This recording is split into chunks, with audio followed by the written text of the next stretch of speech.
of film noir. The spot I occupy in a situation so tense that one false move can mean the difference between somebody's life and death. You see, I'm the man in the middle of an affair so loaded with tension and intrigue that one misstep, one wrong word can doom a man who does not deserve to die. There were certain themes and ideas and visual keys and tropes that identified those movies. Rain-slicked streets at night, a hapless hero in the clutches of a femme fatale, a bleakness, and a toughness too, at a time when Hollywood, in the broadest terms, was known for making escapist entertainment with happy endings. So you know. You and I are much alike. There are times when I can read your thoughts just by asking myself what I'd do if I were in your place. I know that's an irritating quality in a husband. It may help to make things easier for you. Don't come any closer. You sure this is all right? Fred is missed because the light was bad. Adam was too anxious. Glad you don't suffer from those handicaps. No, I don't. To me, film noir means, looking at the darker side of life a little bit. And it's interesting that my father was in a film called Pursued, which was considered the first film noir Western. And it wasn't shot in, garish, bright light. It was much more subdued, more shadows. It's a very psychological film about a young man who is, he knows that he had something traumatic happen in his past, and he's not sure what it is. And so the film is about the unraveling of that mystery. And at a certain point, it becomes very violent. I remember now. Those dreams I've been having ever since I was a kid. The flashes were gunfire. And the man shooting was my father. My sister lay on the floor dead. And my brothers were dead, too.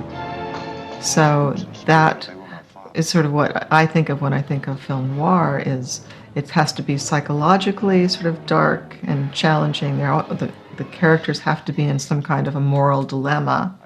And then it just has also the way it's shot, so that it's the cinematography and the lighting itself kind of mirror what's going on internally with the characters.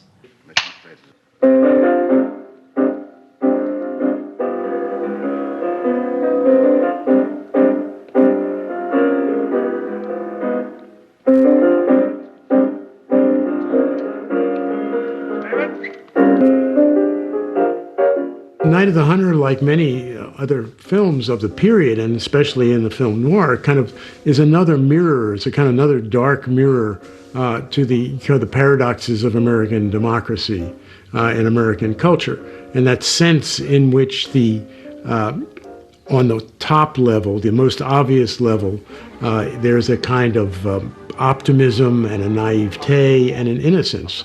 And then underneath it is the fact that there is a whole darkness that's related to hypocrisy, all these sinful and negative ways that in fact the sense of optimism has been undermined. Where's the money here? But I swore I promised John I wouldn't tell. John doesn't matter! It's a very interesting character because not only is he a serial killer, he's a misogynist. He really hates women. So he marries them, he murders them, and takes their money. So that's the profile of this character, and he's masquerading as a priest to gain trust. You see, the flesh of Eve that man since Adam has profaned.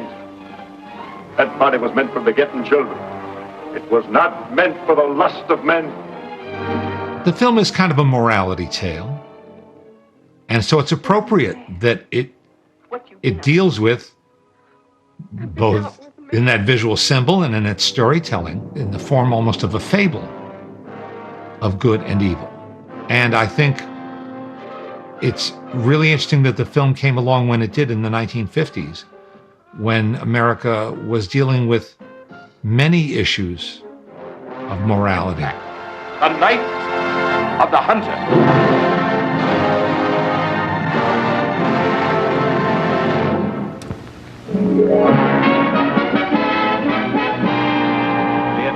Adventures of Ozzie and Harriet, starring the entire Nelson family. Here's Ozzie. Here's Harriet. Here's David. Here's Rick. Here they are, America's favorite family, the Nelsons. The 50s are a fascinating decade because some people would have you believe that it was a bland period. We had a bland president in Dwight Eisenhower, an older father figure, and we had hugely popular television shows like Ozzie and Harriet and Leave It to Beaver, which showed an idealized view of American life. But that's just one facet. And in some cases, people would say that that was something of a camouflage for what was really going on in the 1950s, because Eisenhower's vice president was Richard Nixon, who was anything but bland, and who was himself involved in the communist witch hunt, along with Senator Joseph McCarthy. And life was not Ozzie and Harriet and Leave It to Beaver.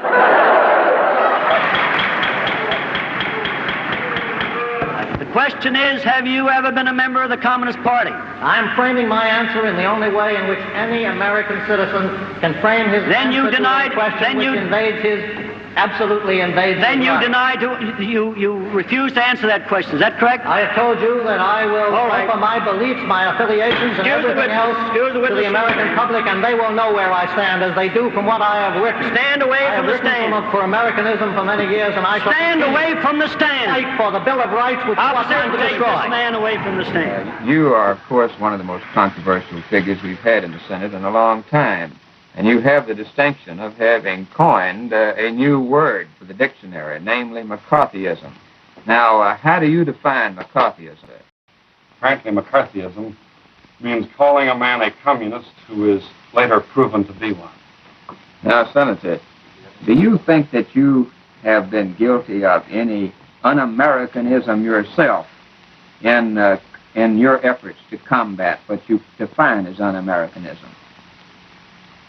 If fighting communists and getting a bit rough with them, Mr. Huey, is un-American, then I must plead guilty to being un-American.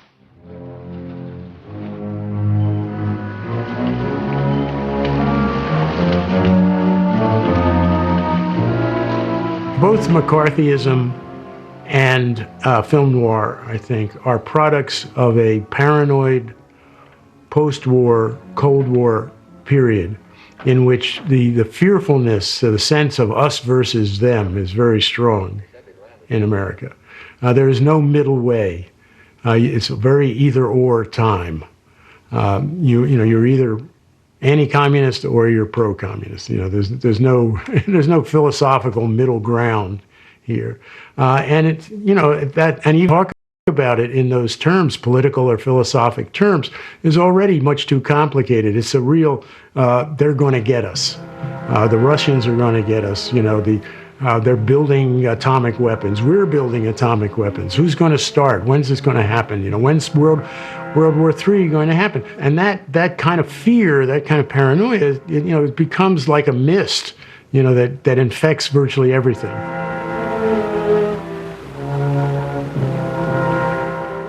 I remember doing drop drills in school.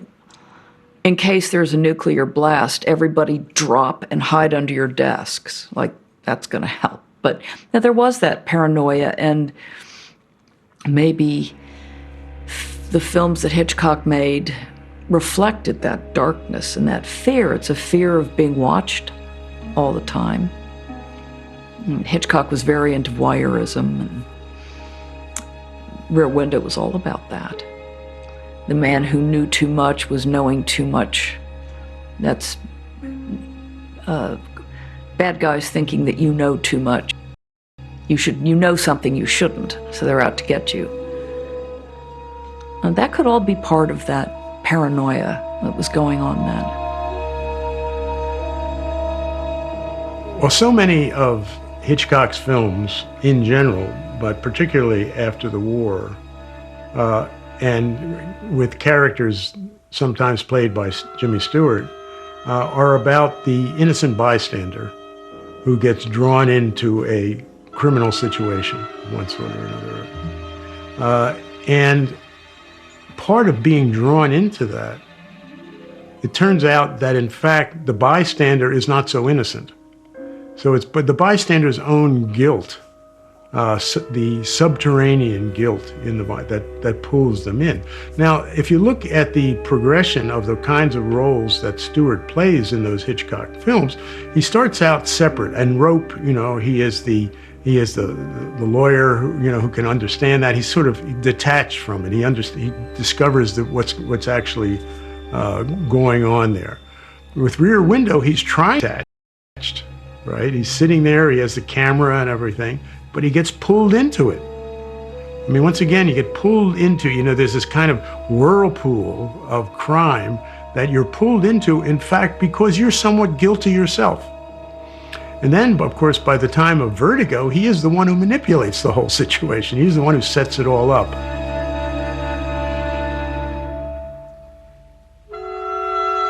If you want to put it under a large umbrella, it's again, a kind of what's come to consciousness because of the war and the capability of normal people, let's say, to kill, even in your head. So to discover that potential in yourself, I think is reflected in some of the themes of these Hitchcock films. Miss Torso, the body beautiful. That is, viewed from a safe distance. Those are just a few of my neighbors. First, I watched them just to kill time, but then I couldn't take my eyes off them, just as you won't be able to. He had been asked to be an informant about Hollywood people for the FBI, for J. Edgar Hoover. And I think that Dad just did not like the idea of spying on his friends. So he didn't do it. So that was another very strong part of Dad's character, was loyalty to friends. What about politics? I'm really not qualified to talk about politics. The only thing I know that I recognize in politics is the need for power. And I deplore power. I mean, the use or abuse of power. I mean, I think power is collective. I think truly power is to the people. And I don't trust politicians to be truly representative of the people. Maybe I'm sure that they're really high purpose and great sacrifice. I know I've seen many of them, I've seen them die at it. But by and large, they become corrupted by power. I should think. I mean, that's my experience. You've never been close to it or urged to go into it? Or no way. Have any desire to? I have vices enough.